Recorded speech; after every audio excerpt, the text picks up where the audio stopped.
الله الرحمن الرحيم إن الله وملائكته يصلون على النبي يا أيها الذين آمنوا صلوا عليه وسلموا تسليما اللهم صل على سيدنا ومولانا محمد معدن الجود والكرم وآله وأصحابه وبارك وسلم. أعوذ بالله من الشيطان الرجيم. بسم الله الرحمن الرحيم. وَلَبِثُوا فِي كَهْفِهِمْ 300 سِنِينَ وَازْدَادُوا 9 قُلِ اللَّهُ أَعْلَمُ بِمَا لَبِثُوا لَهُ غَيْبُ السَّمَاوَاتِ وَالْأَرْضِ يَبْصِرُ بِهِ وَأَسْمِعُ مَا لَهُم مِّن دُونِهِ مِن وَلِيٍّ وَلَا يُشْرِكُ فِي حُكْمِهِ أَحَدًا وَاتْلُ مَا أُوحِيَ إِلَيْكَ مِن كِتَابِ رَبِّكَ لَا مُبَدِّلَ لِكَلِمَاتِهِ وَلَن تَجِدَ مِن دُونِهِ مُلْتَحَدًا.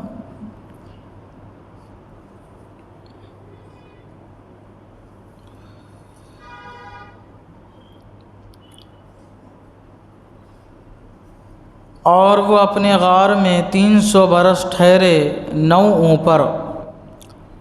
تم فرماؤ اللہ خوب جانتا ہے وہ جتنا ٹھہرے، اسی کے لیے ہے آسمانوں اور زمین کے سب غیب. وہ کیا ہی دیکھتا اور کیا ہی سنتا ہے، اس کے سوا ان کا کوئی والی نہیں، اور وہ اپنے حکم میں کسی کو شریک نہیں کرتا. اور تلاوت کرو جو تمہارے رب کی کتاب تمہیں وحی ہوئی، اس کی باتوں کا کوئی بدلنے والا نہیں، اور ہرگز تم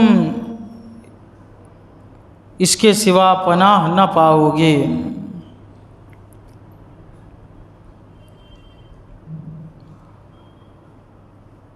اللہ تبارک و تعالی فرماتا ہے کہ اصحاب کہف غار میں 300 سال ٹھہرے. پھر مزید ارشاد فرمایا کہ وَازْدَادُوا 9 اور 300 سال پر 9 زیادہ. تو یہاں پہ 2 باتیں ہو گئی کہ 300 سال ٹھہرے، پھر اللہ تبارک و تعالیٰ فرما رہا ہے 9 زیادہ، یعنی 9 سال اس میں اور ملا دو. دراصل یہ کہ شمسی تاریخ کے اعتبار سے، شمسی حساب سے، یعنی عیسائیوں اور یہودیوں کا جو کیلنڈر تھا اس کے حساب سے اگر ان کی گنتی لگائی جائے تو وہ 300 سال بنتے ہیں. تو اللہ تبارک و تعالیٰ نے ان کے کیلنڈر کے حساب سے یہود و نصارہ کے فرمایا 300 سال، لیکن جب قمری حساب لگایا جائے، چاند کا حساب لگایا جائے تو اس میں 9 دن بڑھ جاتے ہیں. 309 سال 309 سال. اللہ تبارک و تعالیٰ نے دونوں کا تذکرہ فرمایا. اصحاب کہف 300 سال ٹھہرے یہود و نصارہ کے کیلنڈر شمسی تاریخ کے حساب سے، سورج کے حساب سے، گردش کے حساب سے، اور اگر چاند کا حساب لگایا جائے تو 309 سال ٹھہرے. قُلِ اللَّهُ أَعْلَمُ بِمَا لَبِثُوا، اللہ خوب جانتا ہے وہ جتنا ٹھہرے. یہ نجران کے نصرانیوں نے کہا تھا کہ 300 برس تو ٹھیک ہے، اور 9 کی زیادتی کیسی ہے اس کا ہمیں علم نہیں ہے. یہ 9 کیسے، کیا بڑا کیا آپ بتا رہے ہیں؟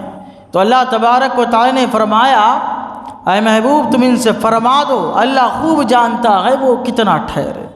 اللہ کے پاس اس کا صحیح علم ہے. لہو غیب السماوات والارض، اسی کے لیے ہے آسمان اور زمین کے سب غیب. ابصر بہ واسمع، وہ کیا ہی دیکھتا اور کیا ہی سنتا ہے. مطلب کوئی ظاہر اور کوئی باطن اس سے چھپا ہوا نہیں ہے. تو پھر یہ ان کا ٹھہرنا کتنے دن ٹھہرے وہ اللہ تبارک و تعالیٰ سے کیسے چھپا ہوا ہو سکتا ہے؟ عالم کا، دنیا کے، کائنات کی ہر چیز ذرہ بھی اس سے پوشیدہ نہیں ہے، سب اس کے علم میں ہیں، بلکہ اسی کے حکم سے سب چل رہا ہے. جو جس کے حکم سے چل رہا ہے اس کو کیسے علم نہیں ہوگا؟ اللہ تبارک و تعالیٰ کو ہی ہر چیز کا علم ہے. مزید یہ کہ جب وہ پہلی مرتبہ سوئے تو ان کے اٹھنے کی مدت سونے کی مدت جو ہے وہ 309 سال تھی۔ 309 سال کے بعد وہ بیدار ہوئے، پھر وہ سو گئے۔ اب کتنا سوئے ہیں، اب کتنا سوئے ہیں تو یہ جاننے کی ضرورت نہیں ہے۔ اللہ تبارک و تعالیٰ اس کی تعداد کو کہ اب تک کتنے سال ہو چکے ہیں جب سے وہ سو رہے ہیں، اللہ تعالیٰ جانتا ہے، اس کو جاننے کی ضرورت نہیں ہے۔ مَا لَهُم مِّن دُونِهِ مِن وَلِيٍّ وَلَا يُشْرِكُ فِي حُكْمِهِ أَحَدًا، اس کے سوا ان کا کوئی والی نہیں، یعنی آسمان اور زمین والوں کا اللہ کے سوا کوئی مددگار نہیں، کوئی حمایتی نہیں، اور وہ اپنے حکم میں کسی کو شریک نہیں کرتا۔ اللہ تعالیٰ ایک ہے، تنہا ہے، ہر چیز پہ قادر ہے، اس کو کسی کی ضرورت نہیں، محتاج نہیں ہے۔ وَاتْلُ مَا أُوحِيَ إِلَيْكَ مِن كِتَابِ رَبِّكَ، اور تلاوت کرو جو تمہارے رب کی کتاب تمہیں وحی ہوئی ہے، یعنی کہ قرآن شریف۔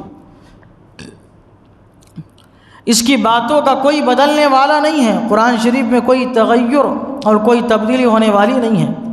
مطلب یہ ہے کہ کفار و مشرکین یہود و نصارہ بہت سارے واقعات، کہانیاں، قصے بیان کرتے ہیں، دنیا والے بیان کرتے ہیں، لیکن ہو سکتا ہے کہ بعض سچ ہو یا واقعات میں سے کچھ سچ ہو، بہت سارے جھوٹ ہو، جھوٹ پر مبنی ہو، وہ واقعہ جو ہے واقعے میں سے کچھ باتیں صحیح ہوں اور بہت ساری باتیں جھوٹ پر مبنی ہوں۔ لیکن جو قرآن آپ پر تلاوت کیا جا رہا ہے، وحی کیا جا رہا ہے، یہ بالکل سچا ہے۔ مسلمانوں کو چاہیے کہ اس میں جو واقعات بیان کیے گئے ہیں قرآن میں، قرآنی واقعات پر وہ یقین رکھے اور اس کو سچا جانے، اور یہ چاہے جتنی بھی تغیر کرنے کی کوشش کرے، تبدیلی کرنے کی کوشش کرے، جھٹلانے کی کوشش کرے، جیسا کہ انہوں نے کیا کہ بھئی 300 سال تو ہم کو معلوم ہے کتابوں میں لکھا ہے، ان 9 کی زیادتی کیسا ہو گئی؟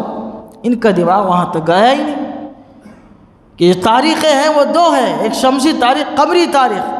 شمسی تاریخ کے اعتبار سے 300 سال اور قمری تاریخ کے اعتبار سے 900 سال۔ تو اللہ جو فرمائے وہ سچ ہے۔ اللہ تبارک و تعالیٰ فرماتا ہے کہ ادھر ادھر جانے کی ضرورت نہیں ہے، قرآن کریم وہاں پر وحی کیا جاتا ہے، یہ حق ہے، یہ سچا ہے، اور چاہے جتنا جو اعتراض کرے، جتنا ذہن خراب کرنے کی کوشش کرے، یاد رکھنا زمیں ٹلت، زماں ٹلت، قول خدا و نبی نمی ٹلت۔ زمین ٹل سکتی ہے، آسمان ٹل سکتا ہے، اللہ اور اس کے رسول کا قول کبھی ٹل نہیں سکتا۔ جو آپ نے فرما دیا اللہ کے رسول نے وہ حق ہے، وہ کیا رہے گا۔ جو اللہ تبارک و تعالیٰ نے قرآن کریم میں بیان فرما دیا وہ حق ہے، وہی صحیح ہے، اس کا خلاف نہیں ہو سکتا۔ وَلَن تَجِدَ مِن دُونِهِ مُلْتَحَدًا، اور ہرگز تم اس کے سوا کوئی پناہ نہ پاؤ، کتنا بھی کچھ سازشیں کر لو، کچھ بھی کر لو، ادھر جاؤ ادھر جاؤ، آخر پناہ قرآن کریم اور اللہ کی بارگاہ ہی میں تم کو لینی پڑے گی۔ اللہ تعالیٰ کی بارگاہ میں دعا ہے قرآن شریف سیکھنے، سمجھنے اور اس کے مطابق ہم سب کو اپنی زندگی گزارنے کی توفیق عطا فرمائے۔